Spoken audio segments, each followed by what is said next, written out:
Listo, ya está grabando, creo. A ver, para que... Bueno, buenos días. Buenos días a todos.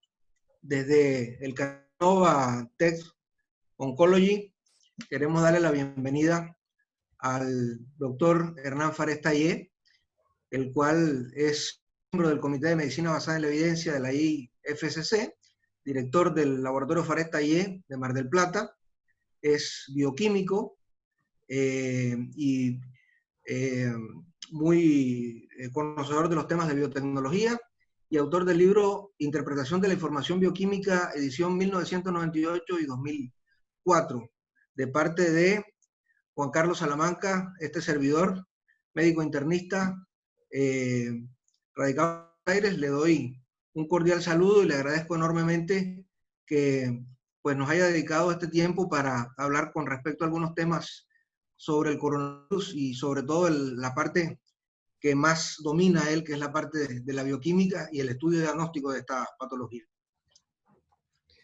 ¿Qué tal, Juan Carlos? Bueno, muchas gracias por la invitación. La verdad que es un placer poder ayudar a entender algunos conceptos de estos que son complejos. Mi especialidad no es ni la biología molecular ni la virología. Mi especialidad es básicamente la interpretación de las pruebas de laboratorio, y mi mirada tiene una mirada que ver con la parte epidemiológica y desde las evidencias científicas, cómo soportan la toma de decisiones en base a los resultados. O sea que el foco que le voy a poner un poquito a esta charla, a esta presentación, está básicamente en eso, no en profundizar temas de la patología, que no es mi especialidad, sino en ver cómo las pruebas nos ayudan a tomar decisiones clínicas. Vamos a arrancar un poco por lo que es la noticia de hoy, de esta semana, que es la prueba del antígeno, ¿no? Hoy un poco lo que salió a escena, que es lo que los americanos llaman el game changer, si hay un cambio en las reglas de juego, en la presencia con este nuevo test, si cambia un poco la forma en que vamos a trabajar. Y bueno, la respuesta evidentemente no es simple. ¿Por qué no es simple? Porque para nosotros poder dar una respuesta tenemos que analizar varios temas en forma simultánea. Son varias variables para decir si es sí o si es no. Y la verdad que tampoco la respuesta es dicotómica. Nosotros a veces nos gustan las respuestas dicotómicas porque nos simplifican el pensamiento. Si yo te digo esto sirve o no sirve y te digo sí o no, ya te simplifico la forma de entenderlo. Pero si te digo que sí, pero en ciertas condiciones, es más difícil de entender. Pero la verdad es que tenemos que ir a transitar este camino de cuándo sí, cuándo no, y por ahí, para poder entender cuándo sí y cuándo no, voy a citar algunas de las reglas básicas que hacen el entendimiento de cuándo una prueba sirve y cuándo una prueba no sirve. Entonces, básicamente, para hablar un poco de cuándo una prueba sirve, tenemos que entender las variables que nos ocupan. La primera es a la persona a la cual vamos a someter el test. Si esta persona tiene síntomas o no tiene síntomas, si tiene riesgos o no tiene riesgos, porque esto nos va a marcar lo que es la prevalencia de la enfermedad en esa persona. Es las probabilidades previas de la enfermedad. Y esto va a ser muy importante porque cuando uno analiza probabilidades, las hace dentro del marco del teorema de Bayes, que es un teorema que habla de las probabilidades finales, son probabilidades condicionadas a las probabilidades iniciales. Esto ahora lo vamos a ver un poquito con ejemplos para entenderlo más claramente. Entonces, tenemos que entender primero a qué tipo de persona le vamos a aplicar esta prueba.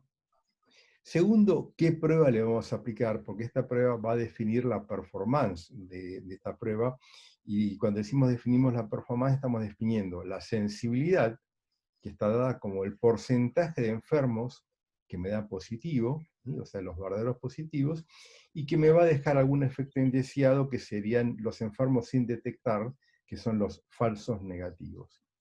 Y después la especificidad, que son las personas sanas que le va a dar su test negativo, que van a ser los verdaderos negativos, pero que también vamos a tener algún efecto indeseado, que es personas enfermas personas sanas que me dan positivos, entonces son los falsos positivos. ¿sí? En estos test específicamente, nosotros vamos a tener cierta cantidad de falsos positivos y falsos negativos que se llaman pruebas imperfectas.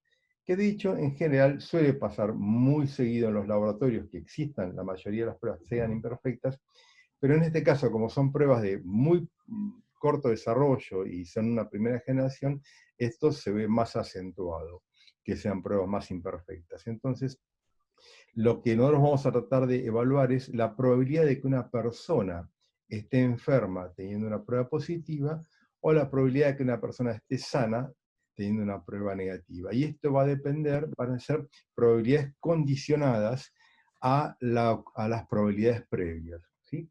Y como decía recién, para evaluar las probabilidades finales se usa el teorema de Bayes. Bayes, te recuerdo que fue un monje que era matemático, vivía encerrado en su monasterio. En el 1700 escribió su teorema de Bayes, lo guardó y se murió con el teorema de Bayes guardado en sus cosas.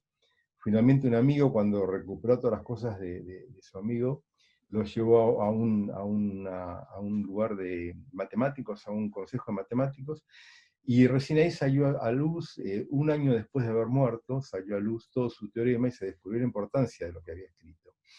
Este teorema lo que plantea son las probabilidades condicionales. ¿Cuál es la probabilidad que yo tenga una enfermedad de acuerdo a un suceso, que puede ser un test, en función de mis probabilidades previas? Entonces, vamos a tener que tener, como decía, definido a qué población, qué test con qué performance, ¿sí?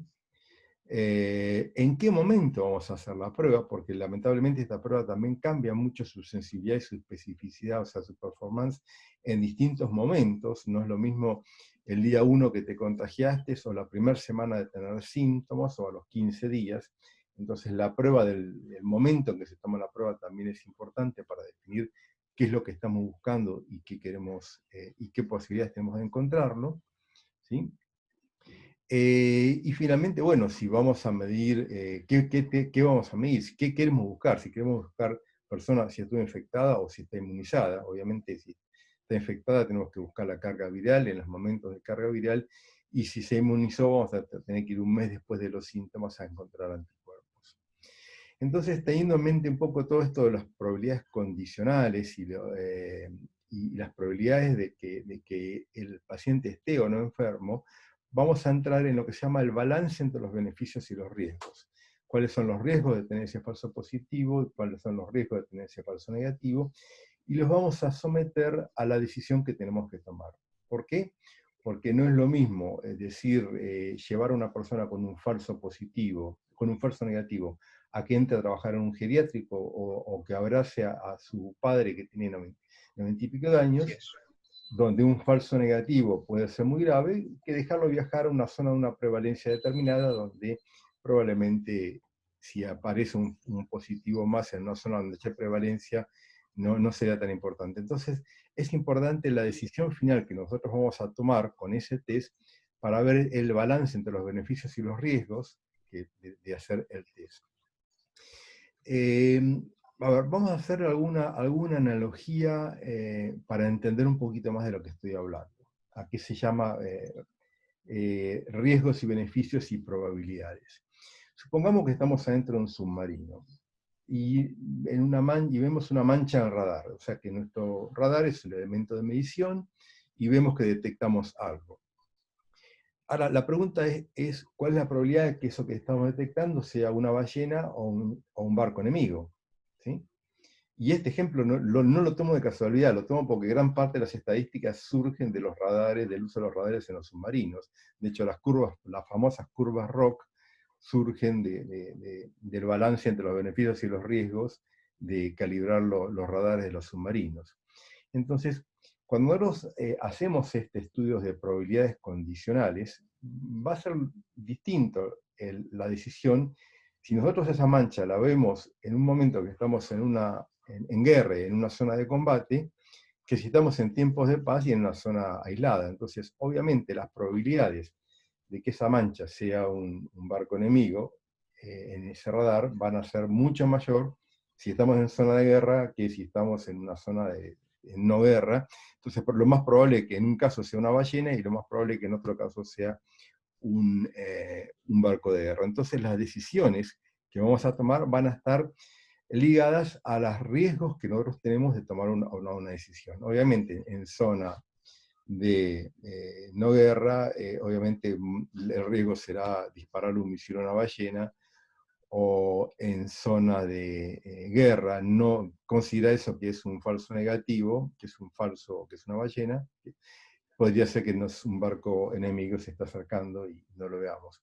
Entonces, ese es un poco más o menos el razonamiento del cual el estudio de probabilidades nace, donde se hacen grandes desarrollos, y después se empiezan a aplicar a esto mismo que sigue la misma lógica. Cuando nosotros tenemos una persona y tenemos una duda si la persona está o no enferma, y le aplicamos un test que puede tener ciertos falsos positivos o falsos negativos, vamos a tener que balancear cuáles son las probabilidades en las condiciones en las cuales se encuentra y cuáles son los riesgos de tomar las decisiones. Veamos entonces cómo funciona el test rápido de antígenos. Obviamente las primeras ventajas que tenemos de hacer este test rápido es que es rápido. Básicamente nosotros podemos acceder a un lugar, digamos, si entramos a un geriátrico, que hay un caso positivo, un caso con síntomas, y ese caso con síntomas rápidamente le hacemos el test en el lugar. ¿Sí? No tenemos que tener grandes exigencias de laboratorio, no necesitamos nada complejo, sí necesitamos personal capacitado, necesitamos gente que sea responsable de la prueba, con un bioquímico al lado, necesitamos que la prueba sea tomada con los elementos de protección personal, toda la bioseguridad. O sea, necesitamos un profesional responsable que sepa de la interpretación y del cuidado para tomar esas muestras, pero no necesitamos una gran infraestructura de laboratorio. Entonces, estamos en el geriátrico, tomamos la muestra y esa persona nos da positivo. Entonces, tenemos una persona de alto riesgo con un resultado positivo. El valor predictivo de este test es altísimo. ¿Por qué? Porque la probabilidad previa, la probabilidad, digamos, condicionada de esa prueba, es que hoy en Argentina sabemos que prácticamente el 49% de las personas con síntomas tienen COVID positivo luego del estudio. Entonces, nosotros ya partimos de una probabilidad elevada, le hacemos una prueba que aunque tenga cierta limitada especificidad o sensibilidad, la suma de probabilidades condicionadas nos da un valor bastante adecuado. A ver, vamos a verlo esto en números, yo te lo voy a mostrar en pantalla, a ver, te puedo mostrar un Excel. Te voy a compartir este Excel desde aquí para ver cómo se evalúan estas probabilidades condicionadas. Mirá lo siguiente, vamos a tener este es el caso, prevalencia de COVID en Argentina, o para un caso sospechoso 49%, ¿sí?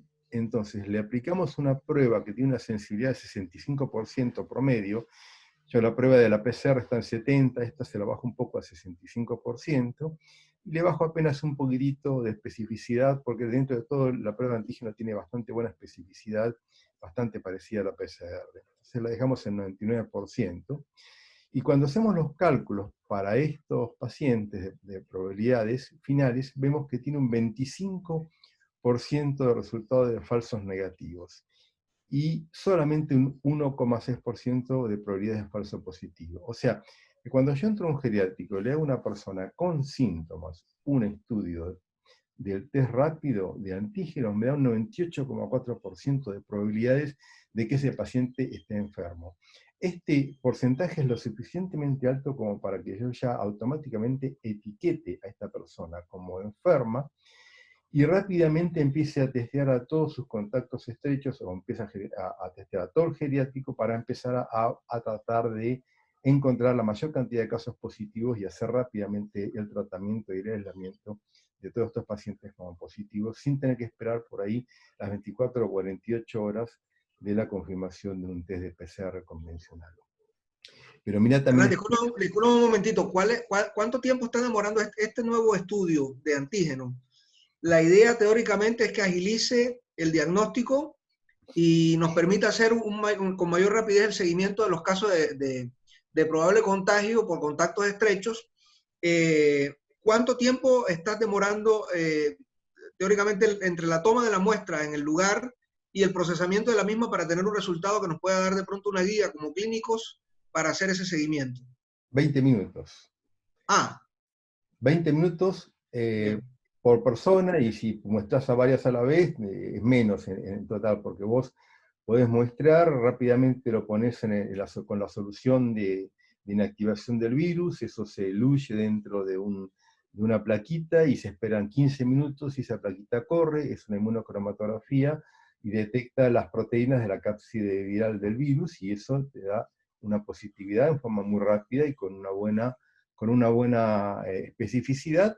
Pierde un poco de sensibilidad porque mide cargas virales más altas, entonces las personas que tengan cargas virales bajas van a pasar un poco por debajo de ese radar.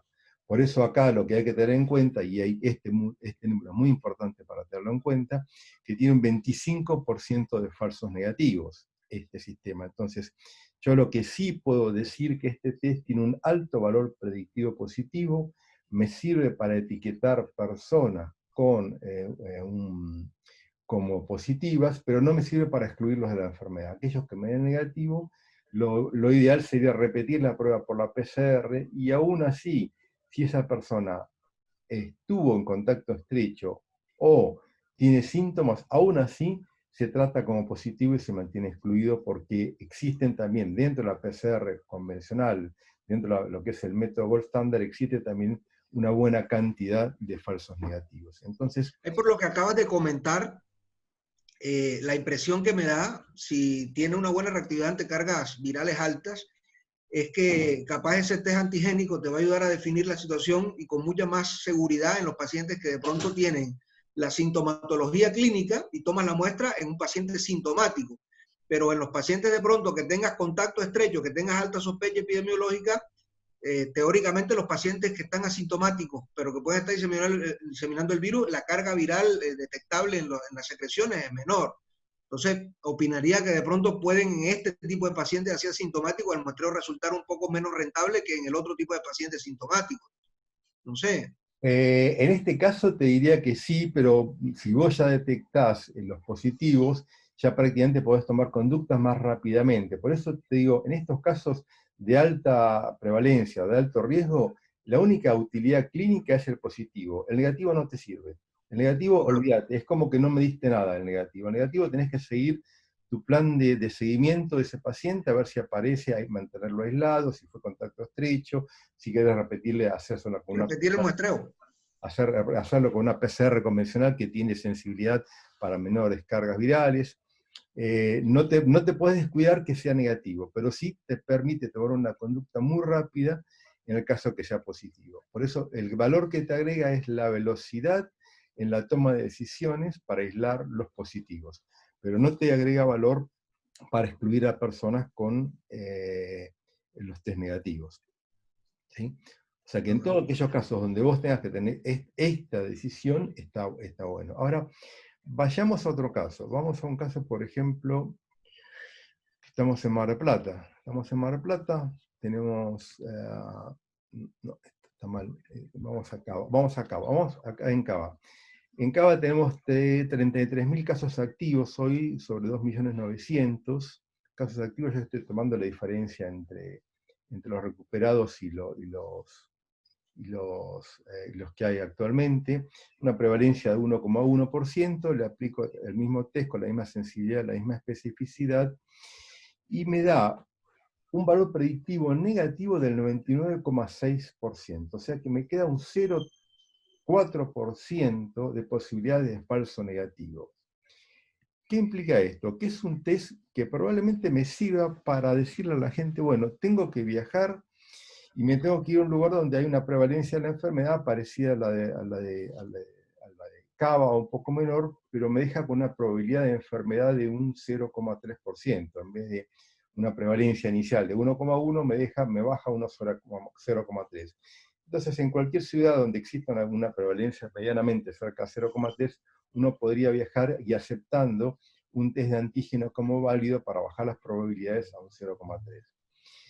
Ahora, vos me decís, ¿esa probabilidad de riesgos de falso negativo es suficiente para descartar la enfermedad? Y bueno, vamos al caso de vuelta del riesgo asociado a qué decisión vas a tomar.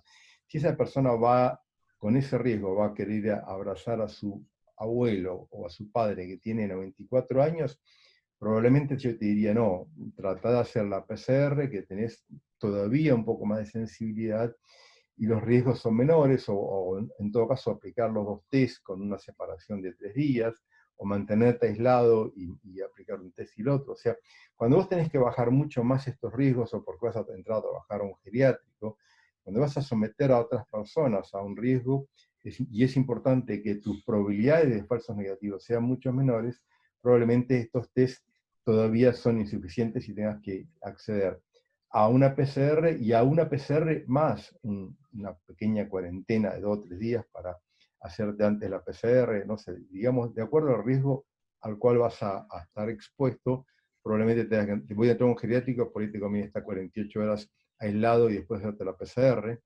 ¿sí? O, bueno, o distintas alternativas, cuando vos quieras bajar este riesgo. Pero vos fíjate que, volviendo a la utilidad del test de antígeno, un 99,6% de valor predictivo negativo para una persona que vive en Cava con un test de antígeno es una buena performance de valor predictivo negativo. O sea, el negativo acá me sirve si la persona no tiene síntomas. Te aclaro un poco que esto es una prevalencia promedio. Existen barrios en Buenos Aires donde las prevalencias son totalmente diversas. Existen algunas villas, algunos lugares donde sabemos que la prevalencia es mucho mayor, y en otros lugares donde es mucho menor. Entonces uno también podría, con estos Excel, podría cambiar la cantidad de casos activos para los barrios y ajustar un poquitito más los riesgos a lo que está queriendo definir, ¿no es cierto? Pero bueno, ¿Cuál es la, disculpa, Hernán, cuál es la probabilidad, o sea, viendo estos números que me estás mostrando y todo lo que nos está explicando, cuál es, digamos que, según su opinión, la utilidad que podría tener en el contexto, por ejemplo, del retorno a las escuelas, este tipo de muestreos? Sí, para mí sería muy útil. En principio, yo si tuviese que retornar a las escuelas diría, primero una PCR convencional que tiene más sensibilidad, y en un segundo caso hacer un retesteo cada tanto con las pruebas rápidas, que simplifican mucho y dan velocidad. O sea, como una especie de monitoreo permanente, tratar de usar las pruebas rápidas que tienen menos sensibilidad, pero tienen más facilidad de aplicación. Pero en una prueba inicial, antes de entrar, trataría de utilizar la prueba de referencia, la mejor prueba que tenga a mano, porque en ese momento, antes de entrar al colegio, no tengo la urgencia tanto de tener test como cuando tengo una persona positiva. Entonces, yo acá, en la prueba previa para entrar al colegio, a mí una prueba rápida no me agrega mucha utilidad. Salvo que digas, bueno, sí, es un poquito más económico, sí, bueno, es un poquito más económico, podría ser una variable a tener en cuenta, pero yo optaría por tener la prueba de PCR para entrar, y después para monitorear de antígeno. De hecho, nosotros estamos haciendo un modelaje para ver si se abre la temporada de verano en Mar del Plata, y para que no entren turistas a Mar del Plata.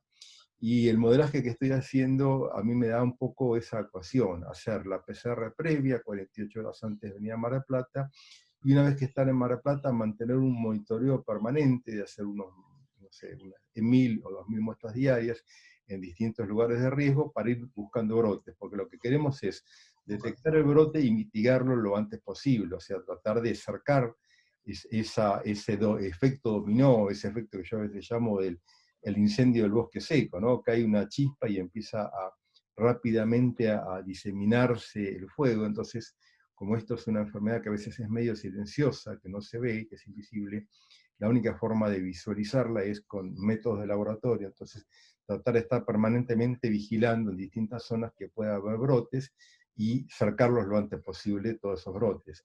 Estas pruebas rápidas nos pueden ayudar a hacer ese trabajo rápido de campo, ¿no?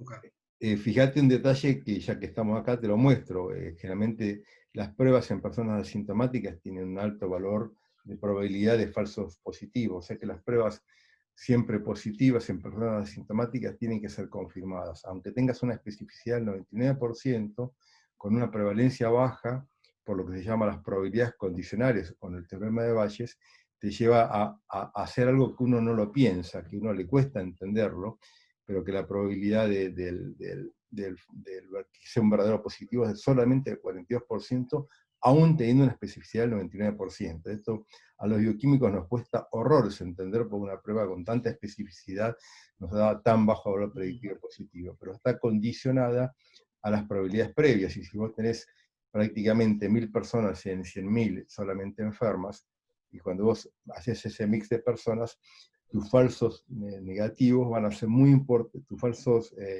positivos van a ser muy importantes en diluirte los verdaderos probabilidades de que vos tengas un verdadero positivo. Entonces, en las personas asintomáticas, las pruebas positivas tienen que volver a confirmarse, en todo caso. Esto lo hemos visto en infinidad de cantidad de veces, que se sospecha, sí, dice, pero mira, hicieron como un screening para ver si tenía o no tenía, le dio positivo, pero no tiene síntomas, no tuvo contacto estrecho, no tuvo nada, y la verdad es que estamos viendo muchas probabilidades de falsos positivos en personas asintomáticas.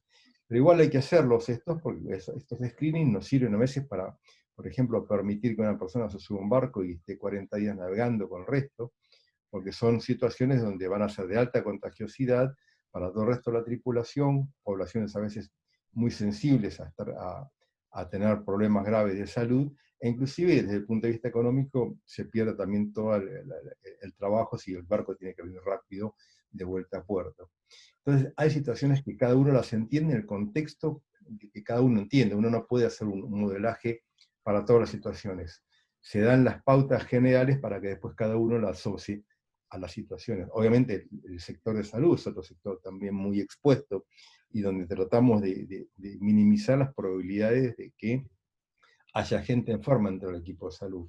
Estos test rápidos por ahí dentro del equipo de salud pueden ser útiles para aumentar la frecuencia de muestreo. Bajamos el costo, muestremos más seguido, si bien tenemos menos sensibilidad, la facilidad con que estamos muestrando permanentemente nos puede achicar estos periodos de ventana que tenemos en la posibilidad de estar desarrollando la enfermedad, y hasta que nos enteramos ya hubo una cadena de contagios importantes, ¿no? Bien. No sé si más o menos con eso yo he sido claro, creo que no me quedó mucho por contarte sobre las pruebas rápidas. Bueno, a ver, sobre... Entonces, básicamente, para resumírtelo, te diría que es útil para confirmar rápidamente personas con síntomas o con riesgos elevados con alto valor predictivo positivo. ¿Sí? Es útil para confirmar rápidamente. Estas pruebas Y rápidas que me comentas que van a ser digamos que el próximo paso, o que van a como le llamaste al principio de la charla, lo que se va a poner de moda, el antígeno que están detectando es con base a una proteína específica, o tienes algunas pruebas de estas rápidas que detecten más de una proteína específica del coronavirus. Porque la otra posibilidad que también veía era que si tienes alguna prueba que solamente detecte alguna proteína, si el virus en algún momento te hace un drift y esa proteína la varía, esas pruebas van a terminar haciéndose negativas, pero falsas negativas. Entonces convendría de pronto tener paneos que tengan no solamente una proteína específica del virus, sino dos o tres de pronto dentro de la muestra, y que minimicen esa posibilidad. Se me ocurría. Pero no sé si actualmente la que está en boga o la que viene está específicamente diseñada para detectar una o varias proteínas específicas virales. entiendo que son para varias proteínas. No, la verdad que es un tema que no lo tengo muy claro, pero entiendo que son para varias proteínas a la vez. Lo que sí estaba claro era de que tenía una menor sensibilidad para detectar mayor carga, o sea, nosotros vimos en algunos casos que hicimos algunas pruebas ya acá en el laboratorio y vimos que las que tenían unos CT mayores de 30 ya empezaban a dar negativos. O sea que con CT de 31 o 32 ya te dan negativas los test de antígenos. En algún artículo que leí decía que como que eso también podía ser bueno, porque de última se piensa que ya en esa etapa ya las personas empiezan a dejar de contagiar, entonces con el test de antígenos estaríamos detectando más aquellos, y específicamente los que más nos interesan, que son los que tienen cargas virales altas y que más se están contagiando. Pero también hay que tener en cuenta un detallecito que te lo voy a mostrar acá, que es este, que es el de, fíjate, en anaranjado está la detección de antígeno y en gris está la detección de la carga viral por PCR. Fíjate que el antígeno rápidamente desaparece. O sea, prácticamente a la semana de iniciar los síntomas ya no tengo más no tengo más detección. Entonces también es un test que vos lo tenés que aplicar en un momento muy específico. Si la persona dice, sí, no, hace 5 o 6 días que yo ya tengo síntomas, y vos le vas a aplicar este test, por ahí está ya en la última parte de detección y estás perdiendo mucha sensibilidad, porque cuando ahora hablamos de 65%, por ahí estamos tomando un promedio de todo esto. Probablemente acá en la parte superior tenga algo más de sensibilidad, pero bueno, tampoco podemos confiarnos mucho en decir, bueno, hace una semana o 10 días que esta persona tiene síntomas, listo, hay que ir directamente a la detección de PCR con PCR, la carga viral, ¿no? Por eso te decía al principio, cuando te decía, es importante también definir en qué momento vamos a medir qué. Porque si la persona también tuvo los síntomas hace 15, 20 días, probablemente ya tenemos que empezar, después de los 20 días, tenemos que empezar a pensar, a buscar anticuerpos más que buscar la misma PCR, porque estos se van negativizando y van empezando a aparecer los anticuerpos, ¿no? Hay algo que me gustaría de pronto decirte con respecto a esta curvita que estás mostrando acá y con respecto a lo que comenzaste hablando sobre el análisis bayesiano y el estudio probabilístico.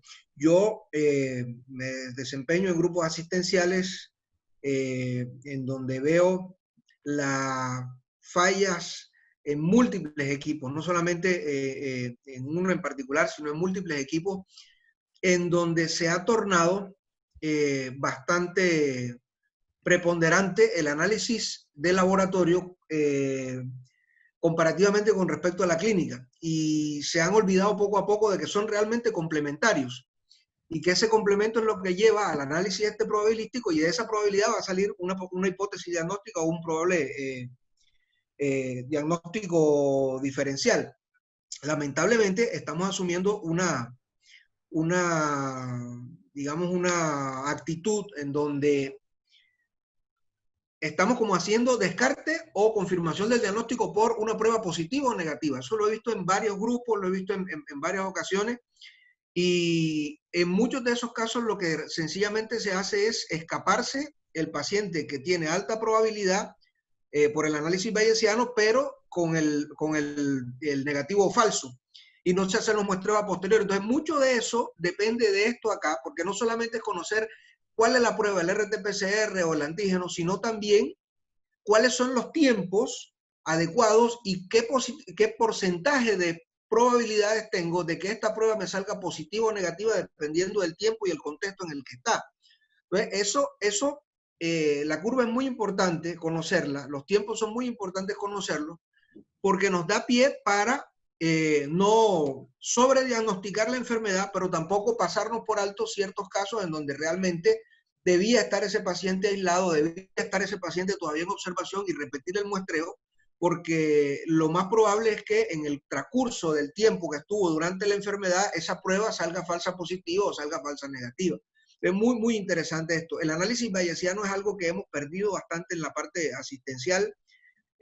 No sé realmente si ha sido por el desinterés en la medicina basada en la evidencia, la forma en que nos enseñaban en las universidades el análisis estadístico y el análisis probabilístico, porque la realidad es que yo en particular te reconozco, Hernán, que tuve muchos profesores que números y números y números, pero no me enseñaban, estos números van acorde a este contexto y sirven precisamente para identificar la probabilidad pretest y la importancia después de la sensibilidad, de la especificidad, el análisis bayesiano y todo eso sumado a esto. Entonces, nosotros terminamos haciendo una batería enorme de laboratorios y pretendiendo en algunos grupos que esos laboratorios me lleven al diagnóstico final, cosa que realmente deben ser más bien enfocados con base en la clínica, con base al estudio epidemiológico, con base al seguimiento de los casos, que pueden haber sido contacto estrecho y qué probabilidad tiene ese paciente de que me salga positivo o negativo, y entonces eso guiarme a hacer una prueba, como decías tú, de serología o una prueba de RT-PCR, o si sencillamente con una prueba ahora de estas de antígeno rápida me pueda servir para descartar o confirmar la enfermedad. Es muy importante que el grupo asistencial se adentre en esto y se aprenda esas curvitas así, porque nos van a servir mucho para interpretar después cuál es el resultado que ustedes los bioquímicos nos mandan a nosotros. Sí, tal cual. Arranco un poquito por lo primero que comentaste, que para mí es clave. Cuando vos decís, todo esto arranca por una evaluación clínica, es clave, porque vos cuando generás la hipótesis, estás generando las probabilidades previas, estás generando las probabilidades de que esa persona tenga la enfermedad de acuerdo a los síntomas, a los signos o a las características de riesgo.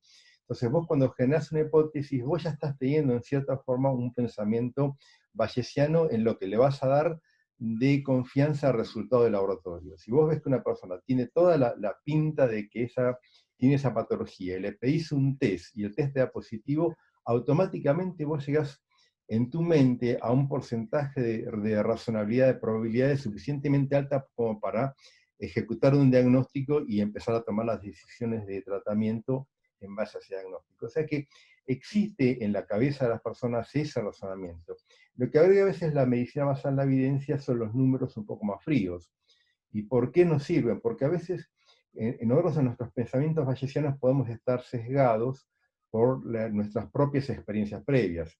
Si a vos te viene un paciente con esta patología, después te viene otro, después te viene otro, el tercero ya te parece que todos tienen la misma patología y aunque tenga una menos probabilidad ya te sesgaste. Entonces, ciertamente uno necesita a veces tener datos de medicina basada en la evidencia para hacer algunos, escaparse un poco de los sesgos personales.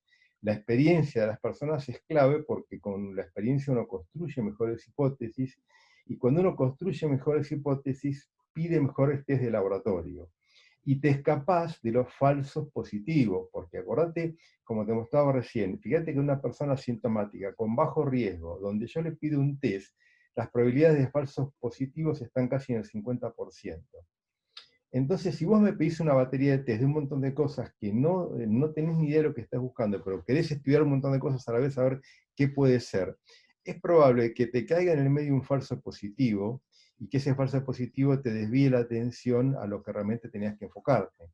Entonces, por eso a veces los test bien enfocados tienen el seguimiento bayesiano, es más probabilidades iniciales con el test que tiene siempre son imperfectos, te refuerza la probabilidad de que ese test sea un verdadero positivo. Pero tenés que a veces también tener cuidado con las evidencias, por ejemplo, a veces ha pasado con los marcadores tumorales, que alguien tiene una sospecha de que esta persona puede tener un cáncer de ovario y utiliza un test, un CA-125, por ejemplo, que tiene mucha inespecificidad, lo utiliza como diagnóstico, y no tiene buen valor predictivo positivo, y entre la sospecha clínica que él tiene más un test positivo, automáticamente lo rotula como persona con forma de cáncer de ovario, y realmente se está comiendo un falso positivo. Entonces, hay que tener cuidado porque hay que mirar siempre en las evidencias cuáles son los verdaderos valores post-test, los valores predictivos positivos, y analizarlo en el contexto de esas evidencias. No solamente a veces confiarse en el olfato clínico, que si bien es importante para fijar el pretest,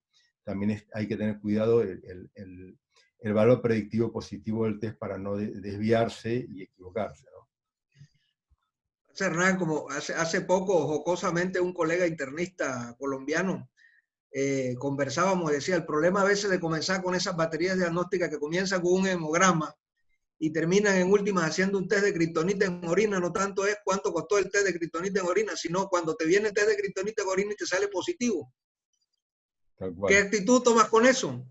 Porque empiezas entonces ahí a derivar en otra batería de otro resto de exámenes que no tienen absolutamente nada que ver con el contexto real. Y eso está pasando también con este tipo de pruebitas así. Sí. Hay que saber en realidad el contexto, el tiempo, Mira, y qué veo en cada prueba. Una de las cosas que agregó muchos falsos positivos al sistema fue la mala praxis.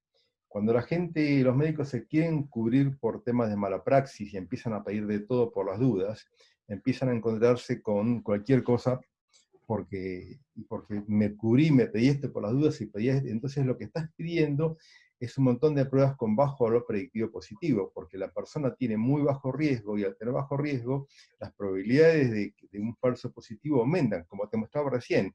Pues fíjate que la probabilidad de un verdadero positivo en una persona de riesgo estaba en el 98,6%, mientras que el mismo test hecho por la misma persona, el mismo laboratorio, lo aplicás a una persona en no riesgo y tiene más del 50% de falsos positivos. Y no cambió nada, no cambió ni el bioquímico, no cambió el laboratorio, no cambió el test, solamente cambió la persona receptora del test, y ahí cambiaron las probabilidades de que sea positivo real o un positivo falso. Entonces, estos conceptos de entender los pensamientos bayesianos y de entender el post-test es muy importante, porque cuando más test vas pidiendo, más probabilidades. Había un trabajo que ahora no me acuerdo, decía que si pedías 7 test seguidos, sin tener ninguna probabilidad de que ese paciente tenga la enfermedad, tenías el 50% de chances de que algo te dé mal. Entonces vos fíjate, estabas casi con el 50% de probabilidades de enfermar a una persona de algo, de que no estaba enferma, solamente por pedir. Y bueno, y todo eso porque obviamente existen curvas de distribución gaussiana donde la gente a veces sale de los límites de los valores normales, o también existen falsos positivos por distintos motivos. Entonces hay que tener cuidado cuando se evalúan las pruebas de laboratorio, en qué contexto y cuáles son los valores predictivos positivos y negativos. Y este caso específico del COVID se lo ve clarísimo, ¿no? Como las utilidades clínicas de los test sirven en distintas poblaciones y para distintas utilidades y en distintos contextos de riesgo también, final, ¿no?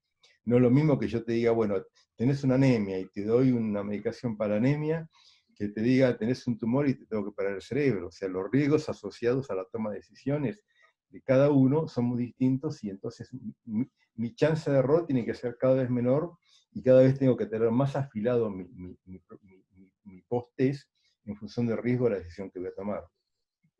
Mira, había otra de las partes de hasta ahora lo que hemos conversado que me llamó puntualmente la atención. Vos decías que la toma de muestra con el equipo adecuado en un ambiente tipo geriátrico, por ejemplo.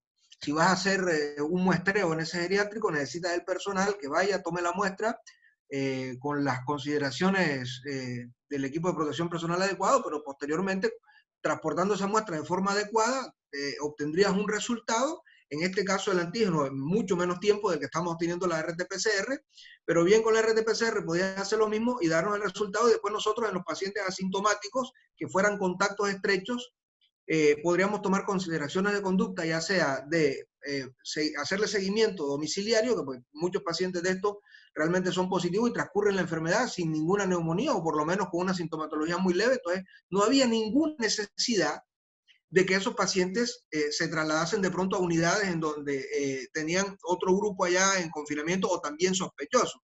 Entonces, fíjate lo que pasó en particular al principio acá en Cava.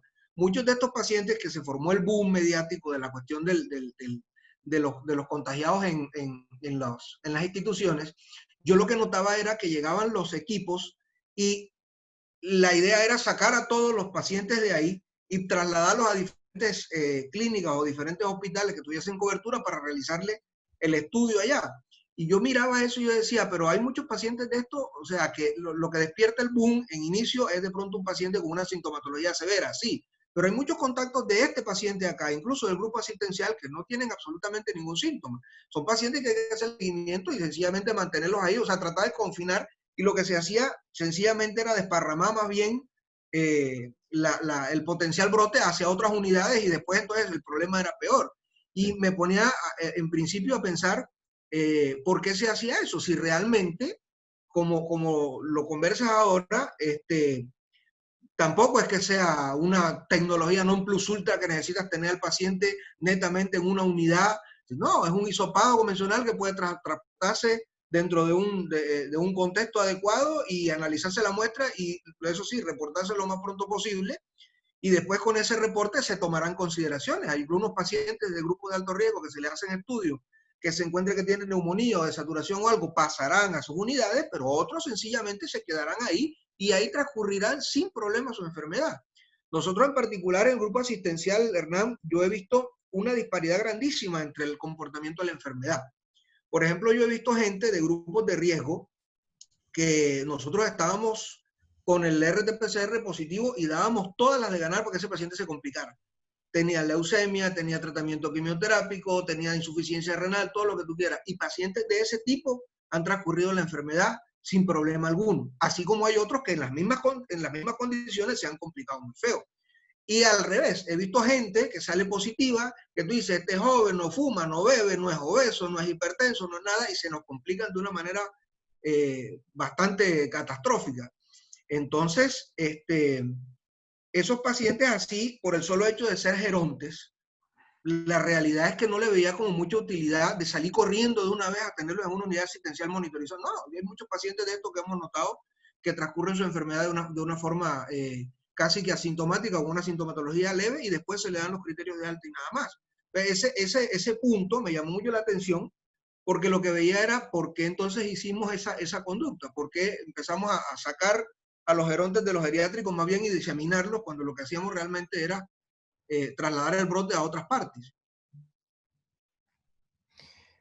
Sí, claro, bueno, yo te digo, como te comenté al principio, no soy muy experto en el tema del manejo de los pacientes enfermos, lo que a mí, mi foco está más en cómo se mitiga un brote, y para mí la velocidad de la detección y la toma de decisiones rápida en estos casos, por ahí te puede ahorrar 2 o 3 días a evitar todo esto, porque por ahí vos decís, bueno, estas 3, 4, 5, 10 personas están sanas y las dejo acá, hago la desinfección del lugar y mantengo a esta gente acá y no estoy llevando gente o distribuyendo gente necesariamente, y la gente enferma sí ya las pongo todas juntas en un lugar. Vos pensás que en ese momento, a veces en esas 48 horas se estaban tomando decisiones que eran incorrectas por falta de información adecuada. O por ahí alguna persona que no tenía síntomas se la dejaba en el lugar porque, bueno, esta persona no tenía síntomas, no fue contacto estrecho, y entonces se pensaba, entonces ahora vos podés actuar mucho más rápidamente y prácticamente en cuestión de una hora tratar de tomar las decisiones y evitar todo esto que vos decís de llevar gente o trasladar gente que sea necesariamente. Para mí es uno de los principales beneficios de este test, que si bien pierde un poco de sensibilidad, en este caso ganar velocidad, en estos casos puntuales, a mí me da la sensación de que agrega valor al sistema de salud, ¿no? Y Así respecto a lo es. otro que nombrabas, es la toma de muestra. Sí, la toma de muestra, yo te diría que es fácil, es sencilla, pero necesita un entrenamiento. No es, cuando la gente no está bien entrenada, le pone el hisopito en la punta de la nariz y ya está, y eso necesita llevar con el hisopo hasta un lugar adecuado, tomar la muestra con cuidado, la persona a veces se molesta, en un lugar no entra bien el hisopo, hay que probar otro.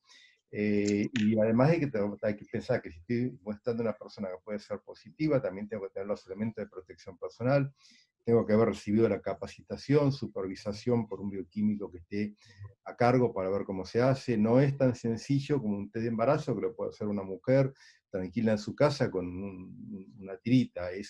Hay que sacarle también a la idea de la sencillez y la rapidez, hay que sacarle la idea de que tiene una peligrosidad importante y que debe haber atrás de todo esto los mismos sistemas de control que hay para tomar cualquier muestra de material infeccioso, ¿no?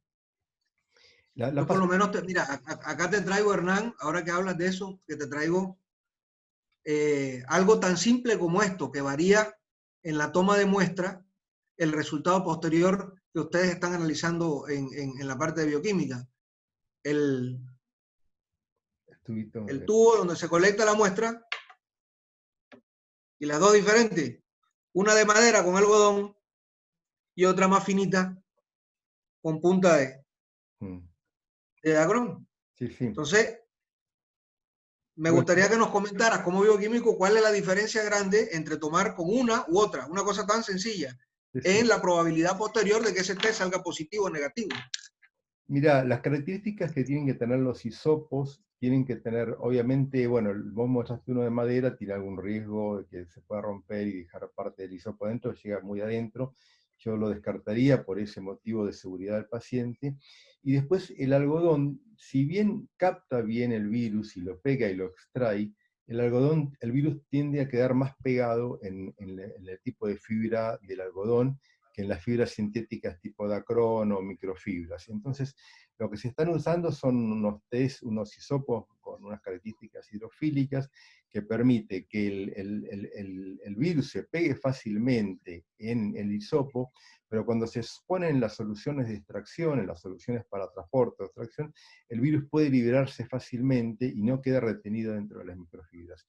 Entonces, es una pequeña detalle, pero eso te puede bajar un poco la carga viral y llevarte a un falso negativo si vos estás tomando con un hisopo de algodón, que si bien carga bien la muestra, es posible que no la descargue lo suficiente como para después permitirte un buen resultado. Y después también con respecto a los medios de transporte, eso no es una gran problemática. El virus conviene transportarlo si va a transportarlo de una ciudad a otra, más de 24 horas, conviene mantenerlo refrigerado. Y nosotros estamos tendiendo a utilizar poca cantidad de solución fisiológica, o si se va a tomar y se va a procesar en el momento, directamente ni usamos nada, porque tratamos de diluir lo menos posible la carga viral que hay en el envase. Entonces no queremos poner ni 2 mililitros, ni ponemos la cantidad mínima indispensable que se puede poner como para mantener un cierto nivel de humedad, transportar el material, y te digo, si lo tomamos en el laboratorio y va directamente de ahí a la campana de flujo laminar, la extracción prácticamente va sin líquido, para directamente empezar todo el Ok. trabajo en el área de extracción directamente. Bien, Hernán, hay con respecto al tipo de muestra, que normalmente nosotros estamos hablando de, ya sea muestreo orofaríngeo o estamos hablando de muestreo nasofaríngeo. Me gustaría que me comentaras un poco qué opinas con respecto a la sensibilidad y especificidad en otro tipo de muestras que no son tan convencionales. Cepillado broncoalveolar, fibrobroncoscopía, esputo convencional en pacientes que tengan neumonías, lavado capaz, un lavado nasal en los pacientes pediátricos. Hay mucha variación en cuanto a la especificidad y la sensibilidad del mismo kit para la detección RT-PCR Mira, con la muestra nasofaríngea. no te puedo hablar por experiencia porque no hemos tenido experiencia suficiente como para hablar. Lo que te puedo decir de lo que he leído, que sí, los lavados broncoalveolares tienen mayor sensibilidad que las muestras nasofaringias. A nivel simple de toma de muestra, la nasofaringia es la que tiene aparentemente la mayor sensibilidad, la más alta. Después sigue la orofaringia, y ahora están trabajando mucho con la sensibilidad sobre las muestras de saliva. En un trabajo reciente que estuve leyendo, encontré que hasta es más estable la mantención de los niveles de PCR positiva. Viste que hay pacientes cuando se van negativizando empiezan a dar positivos y negativos en forma alternante.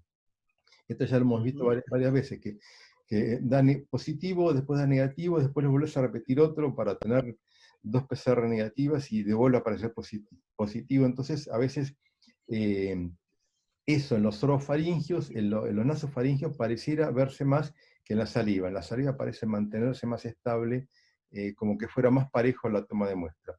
Igual todavía es una toma de muestra que todavía está en discusión, porque aparentemente también detecta un poquitito menos de carga viral y tiene menos sensibilidad. Entonces todavía hace falta un poco más de trabajo y un poco más de especificaciones de cómo tomar la muestra de saliva. No es una muestra de saliva cualquiera, hay que ver cómo se toma, de dónde se toma, con qué instrumento se toma, y eso es un poco lo que está tratando de estandarizarse para tener un poquito más de confiabilidad en la muestra de toma de saliva. Eso, te imaginas que es bárbaro, porque nos alivia mucho el concepto de no tener que estar poniendo una persona específica a tomar la muestra con todo el equipo, sino que lo simplificaría por ahí a que una persona misma, que es lo que tratamos, que el mismo paciente pueda con algún pequeño goterito o algo especial, tomarse el mismo la muestra y poner una cierta cantidad de saliva en el puesto. Y otra de las pruebas que estuvimos haciendo, que a mí me interesaba mucho, pero hasta ahora no hemos tenido los resultados suficientemente buenos, es usar los monitores específicamente para el área de salud, la gente que trabaja en salud. En la parte interna del barbijo, ponerte un monitor específico, de un material específico, y utilizarlo, un monitor que lo pegas con una cinta doble faz de pegamento, y lo usas todo el día mientras usas el barbijo. Al fin del día, que estuviste todo el tiempo hablando sobre ese monitor, sobre ese, digamos, salivando un poco y hablando y todo eso, vas cargando ese monitor lo luís en un medio de extracción del virus, y le hacemos la carga viral. Entonces era un sistema fácil y bastante, a mí me parecía bastante estable, porque estás muchas horas juntando carga viral, pero aún no hemos encontrado el material que nos dé la sensibilidad que buscamos. Tenemos buena sensibilidad en cargas virales por debajo de 30, pero no tenemos las sensibilidades suficientes por encima de 30. Entonces, bueno, seguimos intentándolo, porque realmente sería un sistema lindo y práctico de tener ese monitor guardado un par de horas adentro y después lo sometes a un tamizaje, ¿no? A personas, Suena, básicamente. suena a la versión bioquímica de las etiquetas estas que tienen ¿cómo es que? Los técnicos radiólogos. Radiólogos, tal cual, tal cual. Sí, esa es la idea, de tener un monitor y tenerlo de forma permanente. Entonces vos lo que podés, al facilitar la toma de muestra y hacerlo en forma más periódica, podés facilitar, inclusive hasta pensamos en hacer pools, o sea, agarrás un piso de una clínica con 10 personas y las podés monitorear diariamente con un solo screening para todos, lo vas monitoreando y vas teniendo prácticamente un control diario de la aparición de un caso positivo, cosa que de otra forma sería imposible, pues tenés que someterlo a la toma de muestra, a masa, nadie va a querer todos los días meterse un hisopo en la nariz porque va a ser muy molesto, y si podés hacer un pool y juntar unas 10 muestras, si diera la suficiente sensibilidad, obviamente tendrías con un bajo costo una alta frecuencia de monitoreo.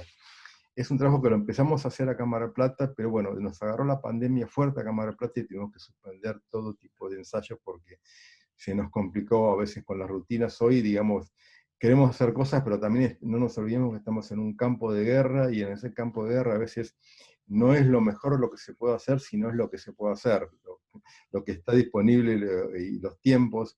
Tenemos varias bajas en el laboratorio con gente que se ha contagiado de COVID, a pesar de todos los cuidados que hemos tenido de evitar contagios.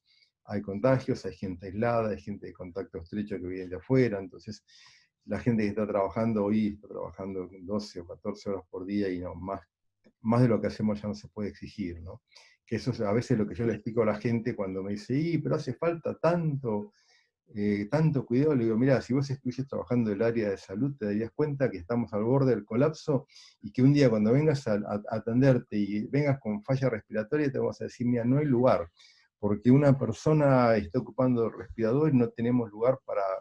Entonces, cuando lleguemos a ese punto, te vas a dar cuenta que teníamos que haber tenido más cuidados. Y eso hoy todavía...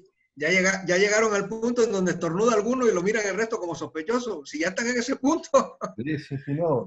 Además, la gente del área de salud, ya viste, dentro de mi laboratorio ya la gente está con mucho miedo, pues, ve que ya hay como 7, 8 compañeros contagiados, entonces la gente tiene miedo, nadie quiere seguir apostando a ver hasta dónde nos vamos a ir contagiando. Creo que hay que tener... Tenemos la misma problemática en diferentes unidades y en diferentes ciudades. Ya eso se veía venir. Yo siempre al principio, cuando comenzamos medio a conversar, siempre lo que dije fue, este partido, si no lo ganaron fácilmente los chinos, nosotros fácilmente no lo vamos a ganar. Pero aquí la cuestión siempre fue, vamos a ver hasta cuándo nos mantenemos en la cancha sin que nos eliminen. La idea era demorar un tiempito lo más que se pudiera. Mira, a mí me llama mucho la atención ese comentario de los pools, por ejemplo, y después lo complementas con la cuestión del tiempo en donde estamos en guerra y que no tenemos a veces oportunidad de continuar diferentes estudios. Fíjate que esto de los pools era una medida para que la hubiésemos de pronto aplicado y socializado en el momento que no estábamos tan invadidos del virus. Porque nos hubiese convenido en ese momento hacer los pools, que tendríamos una incidencia de menos de 5 o 10% de casos, porque si nos sale un pool de estos positivos, después tenemos que andarlo ampliando y abriéndolo, entonces el costo realmente no sirve.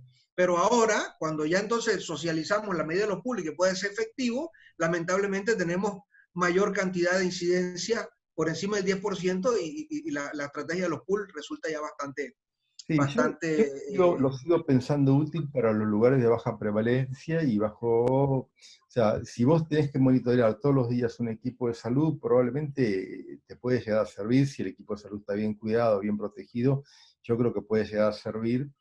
El otro día justo leía en el CDC, que sacó hace el 18 de septiembre, sacó un aviso diciendo que sí recomendaban el estudio de asintomáticos para tratar de mitigar, y que ellos ya consideraban que los asintomáticos contagiaban y que eran personas susceptibles a ser estudiadas, que viste que en algún momento se planteó si valía la pena o no, si los asintomáticos contagiaban o no, y evidentemente no queda duda que hay muchos problemas de contagios en las personas asintomáticas, ¿no?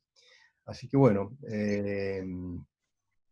nada, creo que hay que seguir luchando. Creo que el testeo masivo y el seguimiento con test y los screening a personas lo más que se pueda creo que va a servir para mitigar, no para frenar la pandemia no la frenamos con los test, creo que la frenamos con la vacuna nada más, pero mientras tanto, si logramos mitigar y bajar un poco la casuística, evitamos el colapso de los sistemas de salud y evitamos por ahí que haya tanta gente circulando y el riesgo a las personas más sensibles, ¿no? Hernán, una última pregunta para culminar quizás esta charla. Ya nos hemos extendido bastante y te agradezco enormemente tu tiempo. Me gustaría que nos hablaras un poco sobre no solamente el RT-PCR, sino la importancia del reporte de los termociclados en los pacientes que salen positivos para RT-PCR. Vos te referís a especificar el CT Del CT, exacto. Mayores a 30, menores de 30, mayor de 40, según el corte europeo. Porque entiendo que en las estrategias que me estaba demarcando el CDC, eso había tomado relevancia. Me parecía interesante por el hecho de que cuando salen por debajo de 30, por el corte de Anthony Fauci, al parecer si ha transcurrido cierto tiempo, ya uno puede, como si no tiene sintomatología, pensar que el paciente, si tiene sintomatología, pensar que el paciente persiste con alta carga viral, y cuando está por encima de 30, los pacientes podrían relativamente, si va mejorando de sintomatología, servir como un muestreo para saber si el paciente realmente va mejorando de su carga viral y eliminando menor cantidad de virus, y por ende se podría asumir que podrían ser menos contagiosos. Pero eso lo vi en algún momento en la parte del CDC, de la ISA, terminaron recomendando después que sería conveniente que le explicaran a la población lo de los termociclados, lo de la positividad, lo de lo que podría significar el corte mayor o menor, pero no sé si después terminó siendo eso anexado a las guías clínicas posteriormente. No, todavía no. Sé que una de las cuestiones que había parecía ser era alguna diferencia en estandarizar estos valores de CT para poder homogeneizarlos bien, pero la verdad es que nosotros acá en Marpata a veces en algunos grupos médicos nos piden los CT, los informamos con los CT, pero en general no lo estamos haciendo, salvo para casos puntuales, que a veces que se quiere ver la evolución, si está mejorando o no, los están haciendo seguimiento y los vamos informando. Creo que tiene sentido si está siempre dentro del mismo laboratorio, con la misma tecnología y un mismo equipo, porque obviamente como todos los test son tan nuevos y han aparecido tan rápidamente, todavía no ha habido tiempo para estandarizar y sacar realmente un trabajo científico que valide bien en los distintos equipos, los distintos métodos, los distintos CT, a ver hasta qué punto son comparativos, ¿no? Okay. Bueno, Hernán, enormemente agradecido que nos hayas acompañado y comentado mucho sobre tu experiencia. Espero que no sea la última vez que nos veamos, que sigamos compartiendo conocimiento un poco y sobre todo tu experiencia, que es muy agradable conocerla, y tus conceptos. Y bueno, quedo a tu disposición para lo que quieras. Y también, nuevamente te reitero, enormemente agradecido, porque esta charla espero que también le sirva a muchos colegas del grupo asistencial y a muchos otros que quizás todavía desconocían sobre la interpretación y sobre algunos conceptos de las pruebas diagnósticas para coronavirus. Bueno, Bárbara, muchas gracias por la invitación, ha sido un placer, y bueno, nos mantenemos en contacto para cuando quieras y seguimos charlando de esto. Oga, chaito. Nos vemos.